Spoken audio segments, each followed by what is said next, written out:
We've made significant progress under President Trump's leadership. We have the jihadis of ISIS and al-Qaeda on the run in Iraq and Syria, thanks to the decisive action and the strikes that we've taken there recently since President Trump took office in January. However, we have a persistent threat from the individuals that were allowed into this country by the previous administration. The number one threat that we have right now, in my view, is the fact that we don't know who came into our country in the last 4 years of Biden's open borders.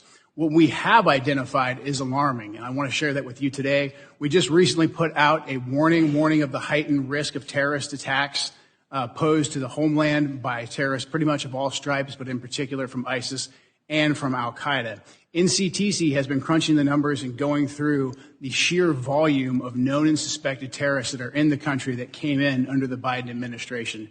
So far, NCTC has identified around 18,000 known and suspected terrorists that the Biden administration let come into our country. These are individuals who under normal circumstances would never be allowed to enter our country because of their ties to jihadi groups like ISIS and al-Qaeda. Yet the Biden administration not only let them into the country, and in many cases facilitated their entry into the country, just like the entry of the Afghan terrorists who committed the terrorist attack here just before Thanksgiving, killing one of our National Guard members and wounding another. That Afghan was brought into the country as a group of over 100,000 Afghans who were brought here during the disastrous withdrawal from Afghanistan.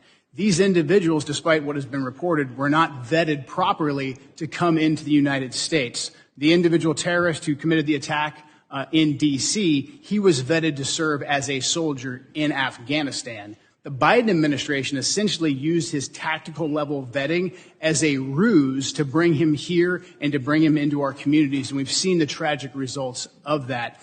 Now, that Afghan, that attacker, that terrorist, is just one of 88,000. We've identified 2,000 of that group of 88,000 who have ties to terrorist organizations. We're working right now hand in hand with DHS and with the FBI to run down this 2,000, the Afghans who came here under Allies Welcome who have ties to terrorist organizations, and additionally the other 16,000 individuals with ties to terrorist organizations that Biden let into our country.